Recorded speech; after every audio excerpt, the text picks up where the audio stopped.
De nouvelles compétences pour renforcer la police et l'armée burkinabé. 232 commissaires et officiers de police ont reçu leurs épaulettes ce 24 juillet lors d'une cérémonie présidée par le chef de l'État. Et pendant ce temps, 79 sergents de l'armée recevaient leur galon du côté de l'École nationale des sous-officiers d'actifs. Les promotions Espérance et Détermination à découvrir dans quelques instants. Ces policiers et militaires sont très attendus sur le terrain de la lutte contre l'insécurité qui a fait de nombreux déplacés internes au Burkina. Parmi ces déplacés, il y a des élèves comme ceux installés à Touga. Ils reçoivent la visite et un soutien du Premier ministre. Détail à suivre dans quelques minutes. Dans ce journal, nous vous invitons à la cour de la radiodiffusion télévision du Burkina à découvrir sur place des œuvres d'art créées par l'artiste Salif Derbe.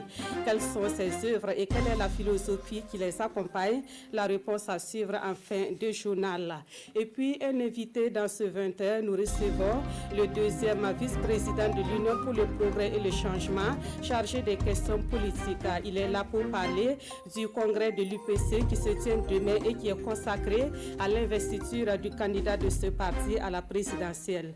Bonsoir, monsieur Adama Soso. Nous serons à vous dans une quinzaine de minutes.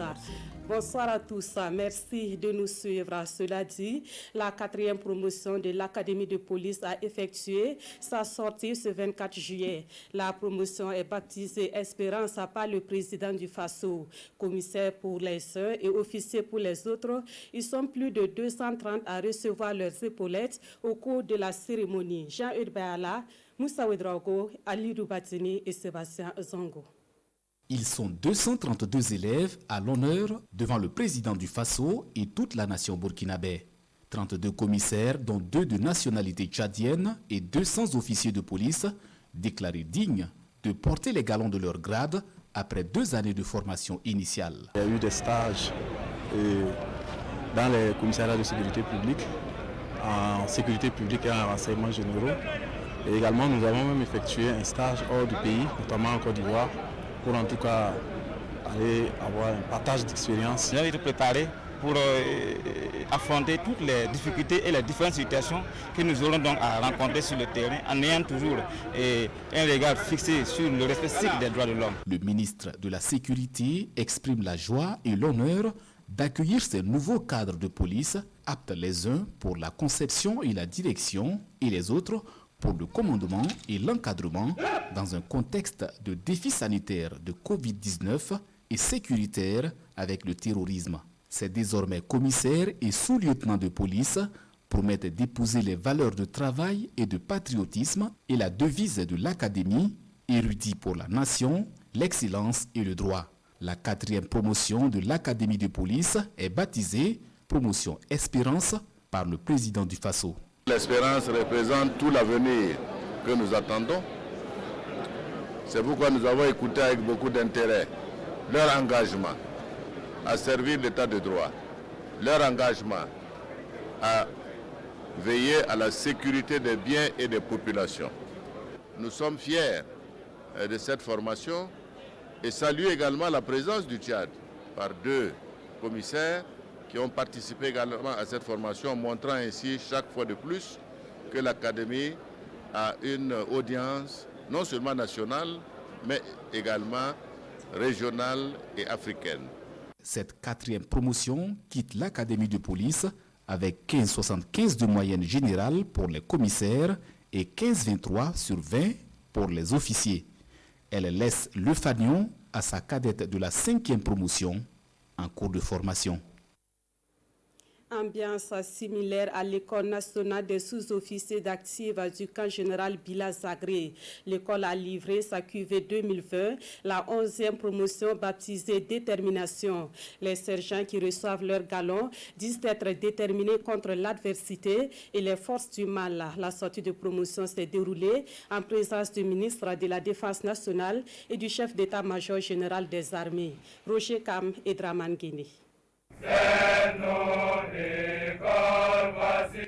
La cuvée 2020 de l'École nationale des sous-officiers d'actifs. 79 jeunes sergents, une femme et 13 des pays de la sous-région. Ce matin, c'est la sortie officielle de la promotion. Le nom de baptême est donné ici par le ministre de tutelle, le ministre de la Défense nationale. Détermination. La promotion détermination. Les jeunes gradés de proximité, comme on les appelle, reçoivent leur galon de sergent, prêts à servir partout où de besoin. Ils ont pris l'engagement de défendre leur patrie jusqu'au sacrifice suprême. Et ce que nous leur demandons, c'est de s'engager et d'être aux côtés du commandement, mais aussi, surtout, aux côtés de leurs hommes. Et je leur ai dit également qu'ils sont la colonne vertébrale. Et cette colonne vertébrale, si vous ne l'avez pas, vous ne pouvez pas marcher. Et notre armée ne pourra être très puissante et très forte que si ces sous-officiers qui viennent de sortir s'engagent également à travailler avec honnêteté. À pas bloqué, la 11e promotion de l'ENSOA exprime ici sa fermeté et son courage devant l'adversité. Valeur acquise au cours de 2 ans de formation théorique et pratique. Elle a été conduite sur plusieurs terrains. On vous a tantôt parlé d'un stage en corps de troupes où ils sont allés s'imprégner des réalités des corps de troupes, c'est-à-dire que là où ils vont évoluer après avoir quitté l'école. Également, ils ont été donc sur d'autres terrains pour apprendre de nouvelles techniques ou d'autres compétences qu'ils mettront donc au service des forces armées.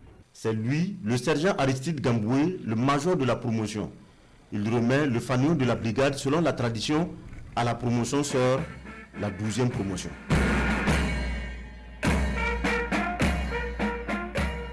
L'actualité au Burkina Faso, c'est également la visite du Premier ministre dans la Boukou du Moun. Ce matin, à Tougan, Christophe Marie-Joseph Dabiré a échangé avec les forces vives de la province du Sourou. Sujet abordé, la paix, la cohésion sociale, le développement et l'organisation réussie des élections de novembre prochain. Le compte-rendu de Bernard Kombelem et Olopoda. Le Sourou, c'est l'une des provinces fortement impactées par le terrorisme, avec plus de 8200 personnes déplacées internes.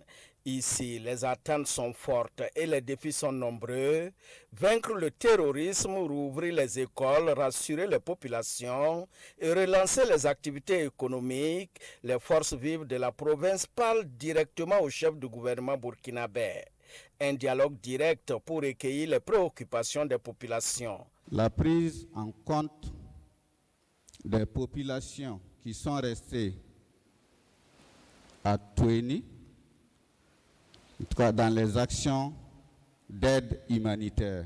Une dotation conséquente de nos FDS en moyens de guerre tout en renforçant leur nombre. Accélération des travaux de bâtiment de la route jusqu'à Die. Renforcer le vivre ensemble pour faire face aux forces du mal. Le Premier ministre prêche la cohésion sociale et l'unité nationale.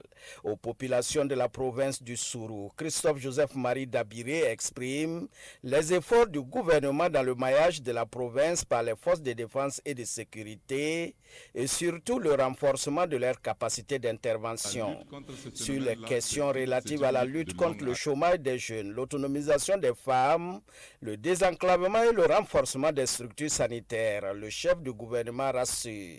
Dans un très proche avenir, nous allons procéder au lancement du bitumage de la route Tougan-Waïguia. Ce sera un plus par rapport à ce qui a été déjà fait. Il y a aujourd'hui un certain nombre d'actions en cours au niveau de la ville de Tougan qui montrent bien que le développement avance. Mais il y a encore beaucoup d'efforts à faire. Nous savons que la satisfaction des besoins et des préoccupations des populations de notre pays doit constituer la pierre angulaire de toutes les actions que le président du Faso est en train de conduire. Il faut consolider les acquis avec de nouvelles infrastructures, un défi que tous ici comptent relever avec le gouvernement pour un avenir radieux de la province du Sourou et partant le pays tout entier. À l'agenda également du Premier ministre à Tougan, une visite aux élèves déplacés internes. Sur place, il a constaté que ces élèves vivent dans des conditions assez difficiles. Et pour les soulager un temps soit peu, le chef du gouvernement leur offre 80 tonnes de vivres et une enveloppe financière. Des détails dans ce reportage de Yves Rwamba et Karim Ouedraogo. Cécile Boro est un élève en classe d'examen. Comme elle, ils sont plus de 400, ces élèves déplacés internes dus à l'insécurité dans la province du Sourou. Ici à Tougan, ils sont hébergés dans des ménages hôtes et rencontrent plusieurs difficultés. Avec l'appui de la direction provinciale de l'action sociale, notre condition, ça va, ça s'améliore. Bon, mais ça ne veut pas dire qu'on ne rencontre pas des difficultés. On rencontre des difficultés de loyer, des condiments, des kits scolaires et les lampes solaires pour étudier avec. Les conditions ne sont pas très reluisantes, franchement, parce que je crois qu'ici, quand on regarde ce ménage qui a pratiquement 90 personnes, ce ménage haute qui a pratiquement 90 personnes, abrite environ 30 élèves. Et nous avons en fait un autre site où on a environ 54 élèves, filles et garçons qui vivent en fait dans la même cour.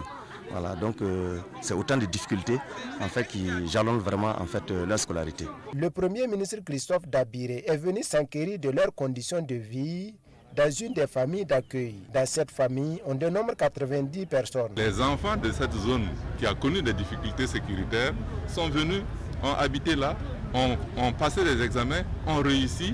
Et je crois que c'est tout en l'honneur de cette famille qui a accepté d'accueillir cette personne déplacée dans sa propre famille. Maintenant, nous demandons au maire de travailler à faire en sorte de décongestionner ces différentes familles-là et éviter que les personnes ne restent trop longtemps ensemble quelque part, alors qu'il y a d'autres familles qui pourraient accueillir une partie des personnes déplacées qui sont arrivées là à un moment donné. Le chef du gouvernement burkinabé a offert 80 tonnes de vivres à ses élèves déplacés. Bien avant, il a rendu une visite de courtoisie au chef de canton de Tougan, où il a sollicité les bénédictions pour la réussite de ses activités du jour.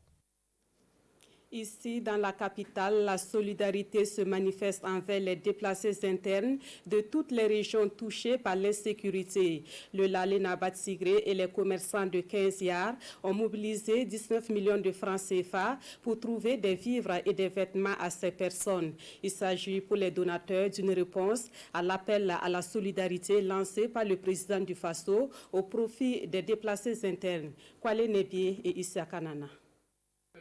Le Larlé Nabat Tigré et les commerçants du 15e manifestent leur solidarité aux déplacés internes. Une solidarité traduite à travers la remise de vivres et de vêtements d'une valeur de 19 millions de francs CFA à ces personnes en détresse. Une action humanitaire qui, selon les donateurs, s'inscrit en droite ligne de l'appel à la solidarité lancé par le président du Faso. J'estime que cela est très important qu'au Burkina Faso, des hommes et des femmes s'inscrivent dans la solidarité forte, s'inscrivent dans l'humanitaire vraiment concrètement exprimé. Les actions de solidarité de Larlé Naba nous ont motivés à aller vers lui pour lui présenter ce que nous avons pour soutenir les déplacés internes. Et le Larlé Naba a loué notre initiative et nous a accordé son soutien pour cette action de solidarité. Ce lot de vivres et de vêtements sera réparti entre les régions touchées par l'insécurité. Un don qui va contribuer à soulager un tant soit peu la souffrance des bénéficiaires en cette période de soudure. Ce midi, notre joie est inestimable et nous prions Dieu de bénir les donateurs. Que ce don puisse être partagé entre les déplacés qui sont dans la région du centre et dans les régions telles que la région du Nord, la région du Sahel et bien d'autres endroits qui abritent également des déplacés. Tout en saluant l'initiative des commerçants du 15e, le Larlé Nabat Tigré appelle par ailleurs le peuple burkinabé à plus de solidarité et d'humanisme envers ces populations victimes de l'insécurité. Dans l'actualité également, l'Union pour le progrès et le changement tient un congrès demain samedi à Ouagadougou. Un congrès consacré à l'investiture de son candidat à la présidentielle du 22 novembre prochain. Nous en parlons avec le deuxième vice-président de l'UPC chargé des questions politiques. Monsieur Adama Soso, bonsoir. Bonsoir. Alors, on sait déjà qu'au niveau de l'UPC, le candidat naturel à la prochaine présidentielle, c'est bien Monsieur Zéphirin Diabré. Cela étant connu, quel est véritablement l'enjeu du congrès de demain? Oui, l'enjeu, avant d'abord donc de parler, je salue donc tout le monde, tous ceux qui nous écoutent. Un congrès d'investiture, vous savez que ça fait partie des activités, des moments forts d'un parti politique. Les textes de notre parti imposent que n'importe qui ne puisse pas se lever comme ça pour dire qu'il est candidat. Même si nous savons que nous avons un candidat naturel, on est du devoir du Congrès de pouvoir l'investir. Et c'est la procédure habituelle et que nous constatons aussi bien au niveau de notre parti que de la plupart des partis politiques. Alors, le même candidat de votre parti était en course à la présidentielle de 2015 et ça n'a pas marché. Cette fois, en quoi est-ce que l'UPC pourra faire mieux qu'en 2015? Vous placez votre espoir en quoi? Et vous savez qu'en 2015, c'était donc la première participation donc, de Dr Zéphirin Diabré à cette élection. Et nous avons toujours dit que nous pensons que le peuple s'était trompé. Parce que, parce que après l'insurrection, il avait en face de lui donc d'autres personnes qui se disaient donc bien au courant, bien au fait du fonctionnement de l'État. Et ce message a quelque part été entendu par la population qui a cru qu'il fallait effectivement faire beaucoup plus confiance à ceux qui avaient l'habitude de gérer qu'à de nouvelles personnes. Et aujourd'hui, le résultat est clair. Nous pensons que le peuple n'ira plus dans ce sens parce que quand même, ça fait 5 ans que le peuple est obligé de vivre des situations difficiles. Alors, on sait aussi que le parti a quand même connu des moments difficiles, notamment en 2017. On se rappelle le départ de 13 députés du groupe parlementaire UPC. Est-ce que vous ne vous sentez pas encore plus fragilisé qu'en 2015? Non, vous savez que dans la vie d'un parti, c'est des événements qui arrivent. Et nous, on s'attendait à ça. On ne savait pas quand ça allait arriver. Mais on savait que le parti ne pouvait pas grandir éternellement sans qu'il y ait des difficultés de ce genre. Donc pour nous, effectivement, quand c'est arrivé, ça nous a d'abord surpris, parce qu'il n'y avait vraiment pas de problème au niveau du parti. On n'avait aucune difficulté à nous parler. Donc le parti fonctionnait normalement. Maintenant, nous avons vécu la situation et très rapidement, ce n'est même pas la direction du parti qui a décidé d'agir, c'est les militants à la base, dans les provinces concernées, qui ont dit, il n'y a pas de problème. S'il y a un militant élu député qui décide d'aller ailleurs, rapidement on le remplace. Et vous aviez vu qu'aujourd'hui, au niveau donc de toutes les provinces, toutes les structures ont été mises en place et le parti fonctionne merveilleusement là-bas. Vous voulez dire que l'UPC s'est relevé de cette situation? Oui, l'UPC s'est relevé et vous verrez demain lors du congrès d'investiture, et d'abord avant ça, notre congrès passé, vous l'aviez certainement constaté, ça a été l'un des congrès les mieux réussis. On ne se vante pas, mais c'est la réalité, la presse même en a fait l'écho. Donc nous pensons que c'est des événements qui sont derrière nous. Ça arrive, ça arrivera encore demain. Mais la capacité justement donc d'une organisation sérieuse, c'est de pouvoir donc se relever des situations de ce genre. Et aujourd'hui, l'UPC a réussi à le faire. Parlons du congrès de demain donc. Où en êtes-vous avec les préparatifs et quel est le programme qui est prévu? Bon, demain, on peut dire que nous sommes déjà fin prêts parce qu'avant de venir donc, sur ce plateau, j'étais en contact avec donc, le président du comité national d'organisation qui m'a rassuré et je suis convaincu que tout se passe très bien. Maintenant, demain, comme vous le saviez, nous avons 2 étapes. Nous avons d'abord donc une phase donc, de sélection de notre candidat parce que même si c'est un candidat naturel, il y a une procédure.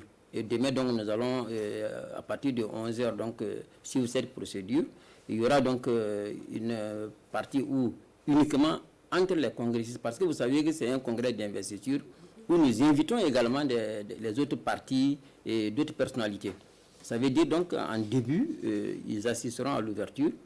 On aura une pause pour justement donc, régler ces questions internes. Et après, donc, à partir de 13h, nous allons donc procéder à l'investiture véritable donc, de notre candidat. Merci beaucoup. Merci, M. Adama Soso, d'être passé donc parler de la vie du parti UPC et surtout du congrès qu'il organise ce samedi pour l'investiture de son candidat à la présidentielle de novembre 2020. C'est nous qui vous disons merci. Et nous poursuivons ce journal pour dire que dans le cadre du projet de développement du Grand Ouest, l'aéroport international de Bobo-Dioulasso sera normalisé. Pour cela, il faudra mobiliser la somme de 350 millions de francs CFA.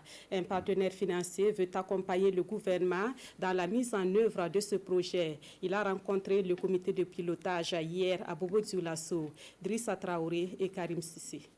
La mise aux normes de l'aéroport international de Bobo-Dioulasso est un préalable à la réalisation du projet de développement du Grand Ouest. Un projet ambitieux voulu par le président du Faso pour impulser le développement dans cette partie du Burkina. 350 millions de dollars, c'est le budget nécessaire pour la normalisation de l'aéroport de Bobo-Dioulasso. Et déjà, un bailleur anglais s'est signalé pour le financement, d'où cette rencontre du comité de pilotage du projet de développement du Grand Ouest. C'est aujourd'hui véritablement qu'on devrait pouvoir dire, voilà, les choses sont sur le bon rail, parce qu'on a quelqu'un pour financer le projet. Voilà pourquoi donc la réunion d'aujourd'hui ne demande pas beaucoup de monde, mais c'est la réunion capitale pour ce projet-là. Techniquement, la mise aux normes va permettre à l'aéroport international de Bobo-Dioulasso de recevoir les gros porteurs de divers horizons. Il sera repris totalement et redimensionné avec de nouveaux équipements et des infrastructures socio-économiques connexes. C'est une vision Airport City. Ça veut dire faire en sorte qu'il y ait une vie autour de l'aéroport, une vie sociale, une vie économique qui va permettre de générer beaucoup de revenus et développer la région et développer la nation. Avec la mise aux normes, l'aéroport international de Bobo-Dioulasso sera la plaque tournante de la zone UEMOA. Lui est un entrepreneur burkinabé de la diaspora qui décide d'offrir ses services aux populations de son pays dans le domaine du froid. À travers son entreprise dénommée New Cold System, il compte apporter une réponse aux difficultés que connaît l'économie africaine, notamment dans le secteur de l'agriculture. Un modèle d'investissement visité par le ministre en charge du commerce et de l'industrie, Jean-Eudes Bayala et Vincent Tchendrebego. Le ministre du Commerce, de l'Industrie et de l'Artisanat en visite au New Cold System. Ici, le patron est Madi Sakandé, burkinabé installé en Italie, qui s'investit dans son pays. Au ministre Aruna Kabore, Madi Sakandé présente ses produits. Sa spécialité, le froid. Nous faisons la conception et la réalisation des systèmes de réfrigération. Nous faisons aussi la formation et nous faisons le suivi technique aussi des réalisations de systèmes de froid. L'agriculture, l'élevage, la pêche et bien d'autres activités ont besoin d'équipements de froid pour se développer, comme ces chambres froides capables de fonctionner à l'énergie solaire. Le froid n'est pas un luxe, le froid est une nécessité pour nos pays. Et d'ailleurs, le côté commercial et industriel, surtout le commercial, c'est le pied manquant pour le développement de notre cher continent. Sans le froid, excusez-moi de le dire, on aurait des difficultés.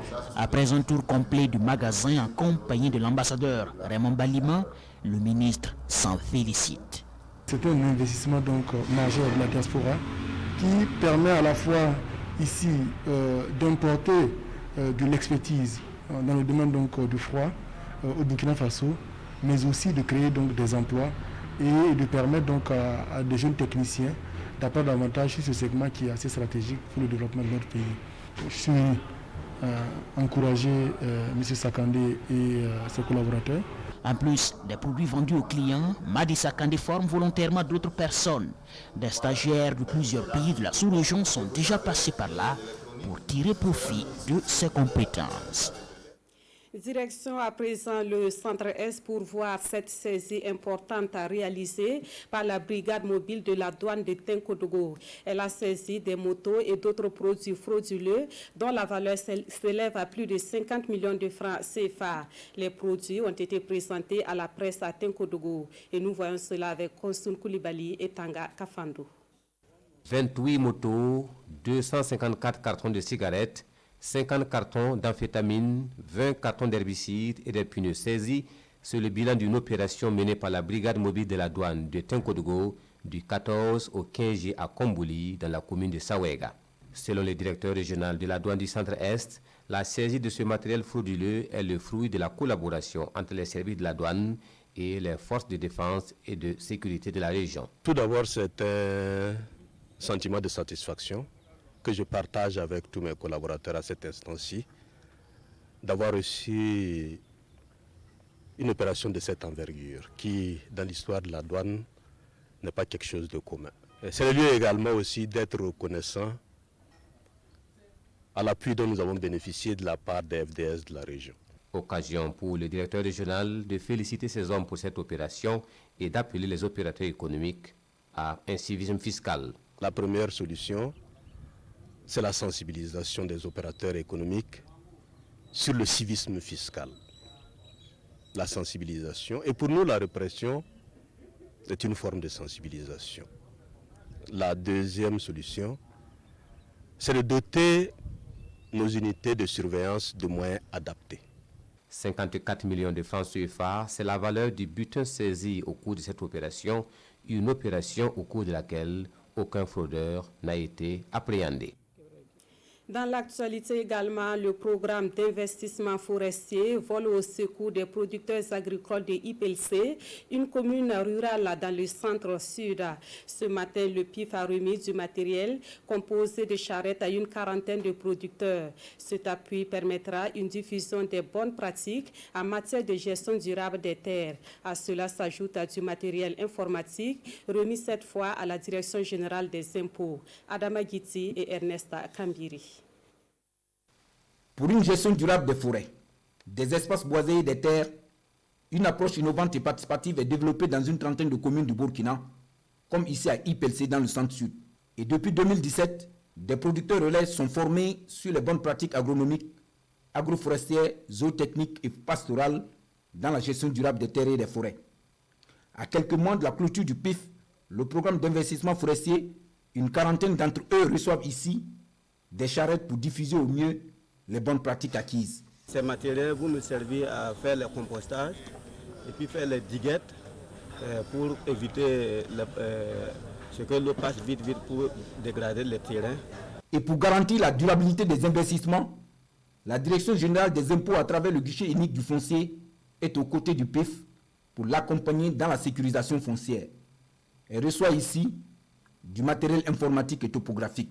Ça va effectivement permettre aux services au niveau régional d'être opérationnels et d'accompagner efficacement le programme d'investissement forestier dans la sécurisation des différents terrains. Aujourd'hui, les populations qui vivent autour de ces forêts ont besoin de revenus. Et si vous voyez qu'ils sont obligés de rentrer dans les forêts pour couper le bois, faire tout ce qu'il faut et pour avoir des revenus, c'est parce que ces populations ne sentent pas tirer profit directement de ces forêts. Par conséquent, c'est ce qui entraîne la dégradation et la déforestation. La nouvelle approche du département, c'est l'implication directe des populations à la base, autour, afin de leur permettre d'accroître leur productivité, en cultivant bien sûr sur des espaces plus réduits, mais également leur permettre de prendre conscience qu'ils peuvent également tirer profit de ces forêts.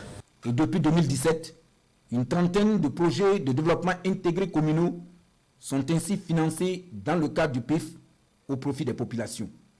Montant mobilisé 6 milliards de francs CFA par la Banque mondiale et la Banque africaine de développement, dont 400 millions de francs CFA pour la sécurisation foncière dans cette nouvelle approche participative.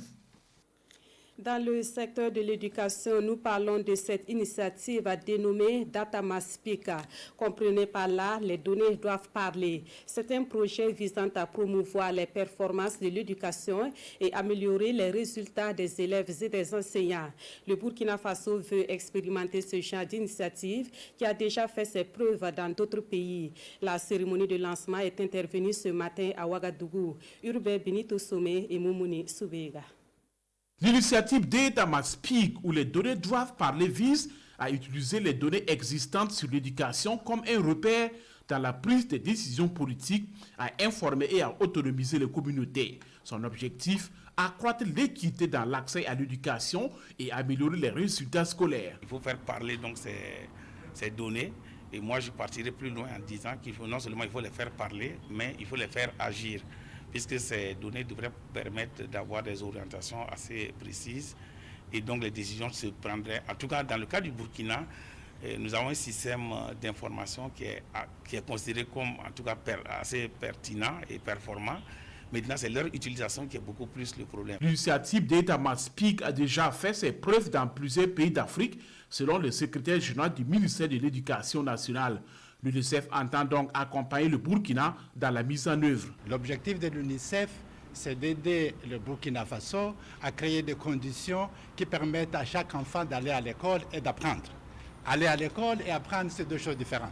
Donc, DataMaSpeak, les données doivent parler, nous aide en fait à collecter, à soutenir le système de production des données, d'analyse des données sur les enfants, sur les écoles, sur les enseignants, sur les communautés, sur l'implication des communautés. DataMaSpeak a été lancé en 2014.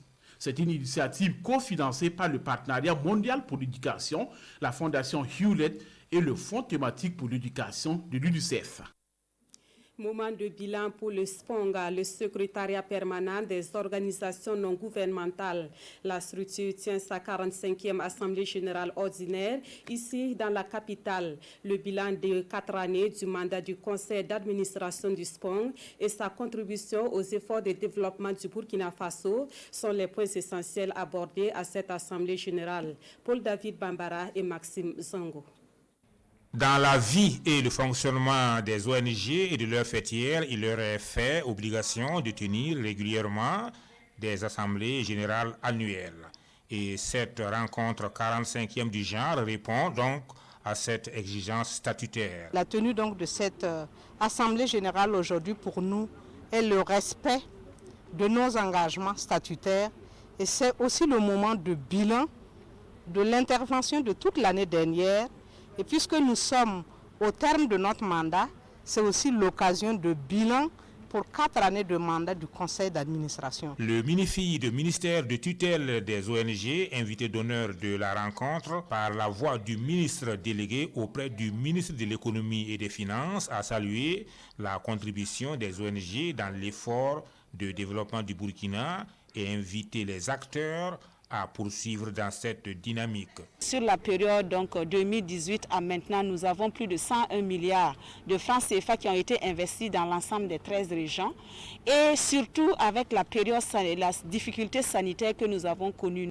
Les associations ont beaucoup contribué aux côtés du gouvernement pour pouvoir prendre soin des personnes déplacées internes et pour pouvoir soutenir, sensibiliser les populations donc dans le cadre de cette crise sanitaire-là. Pour ce qui est du bilan du mandat du conseil d'administration sur la période 2016-2020, ce sont plus de 2 milliards 407 millions de francs CFA qui ont été mobilisés pour des activités de plaidoyer.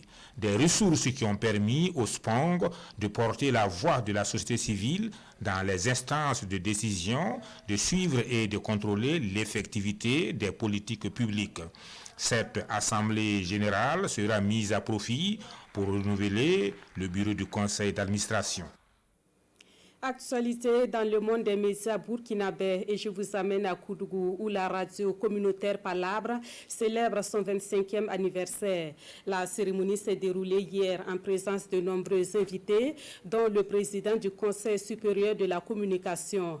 Le premier responsable du CSC a d'ailleurs salué le professionnalisme de cette radio depuis sa création. Les temps forts avec Rasmani Zundi et Amandine Lalsaga. Coupure de gâteaux, chants et pas de danse pour fêter les 25 ans d'existence de la radio Palabre qui signifie la parole donnée. Un jubilé d'argent célébré en différé car la radio communautaire a été créée en 1994. Comment faire pour que les gens sachent que nos tam-tams là que nous faisons, c'est pour amener de l'argent, pour essayer d'aider les enfants qui n'ont pas pu aller à l'école d'y aller. Et le commencement, c'était comme ça pour que les gens sachent qu'est-ce que nous faisons sur la colline ici à Koudougou. Et après, on a compris qu'en fait, la radio est quelque chose d'incontournable. Depuis 26 ans donc d'existence, la radio Palabre apporte des motifs de satisfaction à Koudougou et dans les localités environnantes, selon les témoignages de ses fidèles auditeurs. Le président du Conseil supérieur de la communication abonde dans le même sens et salue le professionnalisme de la radio communautaire qui, depuis sa création, n'a jamais été convoqué par l'organe de régulation pour manquement. L'exemple parfait, c'est la crise sanitaire que le pays rencontre. Et à travers la sensibilisation, les débats, la région du centre-ouest a réussi à amener les populations du centre-ouest à prendre conscience du danger qu'était la Covid-19. Et la radio Palabre a joué un rôle important. Au cours de cette cérémonie, la radio Palabre s'est voulue reconnaissante auprès de ses auditeurs et partenaires en leur décernant des attestations et des présents. Nous terminons cette édition en beauté dans les locaux de la radiodiffusion télévision du Burkina. C'est ici au sein de votre télévision qu'a lieu une exposition d'œuvres d'art. Notre monde, c'est le thème de cette exposition initiée par l'artiste plasticien Salif Dermé. Ce soir, le ministre de la Communication est venu découvrir les créations de l'artiste et la philosophie qui les accompagne. Gérard Sommet et Vincent Tchendrebego. Du jour au lendemain, le jardin de la RTB s'est métamorphosé avec l'apparition de nouveaux êtres, ou de moins des objets d'art dans la verdure. De quoi retenir l'attention du visiteur qui franchit le portail. Le ministre de la Communication et des Relations avec le Parlement n'a pas résisté à la tentation d'aller y voir de plus près, guidé par l'artiste plasticien Salif Dermé. Attention au chien, non, il est inoffensif, tout comme ce cheval. Le cheval, c'est le symbole de mon pays et puis c'est le premier moyen de déplacement pour moi. Mais quand les gens voient le cheval, ils le voient en entier. Or, là, c'est un cheval très fin. Mais quand même, quand tu regardes au sein de la poitrine, tu vois la puissance du cheval. Cette œuvre, il y a l'homme et la femme. Je parle de l'éducation parce que je trouve qu'aujourd'hui, un enfant bien éduqué, des fois, c'est grâce à son père et sa mère. Donc, c'est l'union qui doit le faire. À travers cette œuvre, je rends hommage aux bergers, aux éleveurs. Parce qu'aujourd'hui, surtout quand même, il faut qu'on fasse très attention parce qu'il y a les pesticides et consorts. Des figures multiformes représentant humains, animaux et végétaux, ou tout simplement notre monde. C'est d'ailleurs le thème de cette exposition ambulante qui a déjà fait le tour de quelques espaces publics. Aujourd'hui, quand vous regardez aujourd'hui, les gens attendent pour pouvoir faire dans des salles plafonnées. Moi, je trouve qu'on a des jardins qu'on peut le faire. Par exemple, moi, en venant à la télé aussi, c'est pouvoir rendre hommage aussi à la télé. Il y a 3 valeurs essentielles qui transparaissent. La première, bien sûr, c'est pour nous très important, c'est la qualité de ce travail qui est mis en œuvre et la connaissance que nous découvrons avec les créations de M. Dermé. La seconde, pour moi, c'est l'adéquation nécessaire qu'il y a entre le monde que nous voulons bâtir. Et le troisième élément, c'est les éléments de culture et de valeur. Une calebasse cassée et puis un homme qui, avec sa mallette, arrive au bout de l'escalier. Nous sommes dans cette situation où nous avons la possibilité de construire notre devenir, mais nous avons une réalité, c'est sur quelle base, sur quel substrat culturel nous mettons le pied. Toutes ces œuvres restent exposées dans la cour de la télévision pour être retirées plus tard, sauf celle-ci devenue une propriété de la RTB, don de l'artiste reçu par le ministre et les premiers responsables de la RTB. Et puis cette brève en sport pour terminer ce journal. En football, ce sera finalement un face-à-face entre Amadou Traoré et Lazare Bansé à l'élection du président de la Fédération burkinabé de football. L'annonce a été faite ce soir même par la commission électorale lors d'une conférence de presse. Plus de détails à suivre donc au cours de votre émission Actu Sport à partir de 21h sur la RTB et c'est avec Jean-Modeste Ouedraogo. Voilà qui met fin à ce 20h. Merci à vous qui l'avez suivi. L'information vous revient à 23h dans une présentation de Ismaël Ladiloma Sirima. Merci de votre fidélité à la RTB.